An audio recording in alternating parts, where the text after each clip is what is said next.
ওমানে travel agency কোম্পানিগুলো আপনারা সাবধান হয়ে যান। ওমানের মাস্কেটে বিভিন্ন ট্রাভেল এজেন্সিকে প্রায় ৬,০০০ রিয়ালের মতো জরিমানা করা হয়েছে। তাদের কাছ থেকে সেই রিয়াল উদ্ধার করে যেই ভোক্তা পর্যায়ের যারা ছিল অর্থাৎ কাস্টমারদেরকে ফিরিয়ে দেওয়া হয়েছে। আজকে ওমানের একাধিক গণমাধ্যমে এই নিউজটি প্রকাশিত করা হয়েছে, যেখানে বলা হয়েছে যে মাস্কেটে কয়েকটি ট্রাভেল অ্যান্ড ট্যুরিজম এজেন্সির বিরুদ্ধে অভিযোগ করেছিল কয়েকজন কাস্টমার বা কয়েকজন ভোক্তা।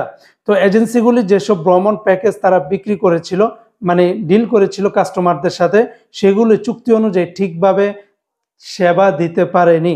এই জন্য তারা ওমানের যে ভোক্তা অধিকার কর্তৃপক্ষ রয়েছে তাদের কাছে অভিযোগ করেছে একজন গ্রাহক ২,৮১৪ রিয়াল দিয়ে বিমান টিকিট এবং ট্যুর প্রোগ্রাম সহ একটি প্যাকেজ কিনেছিলেন, কিন্তু এজেন্সি প্রোগ্রামটি বাস্তবায়ন করেনি এবং টাকাও ফেরত দিতে চায়নি।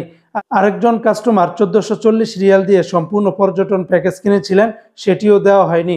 এভাবে মোট ৩ জন ভোক্তা অধিকার কর্তৃপক্ষকে অভিযোগ করেছিলেন এবং সেই ওমানের ভোক্তা অধিকার কর্তৃপক্ষ অর্থাৎ সিপিএ তারা সেই সমস্ত ট্রাভেল এজেন্সিগুলোর সাথে সমন্বয় করে তাদের অভিযোগ প্রমাণিত হওয়ার পরে তাদের কাছ থেকে প্রায় ৫,৭৫৪ রিয়াল ফেরত আনতে সক্ষম হয়েছে এবং সেটা ওই সমস্ত কাস্টমারদেরকে আবার ফেরত দিয়ে দিয়েছে। তাই যারা ট্রাভেল এজেন্সিগুলো আছেন আপনারা সাবধান হয়ে যান।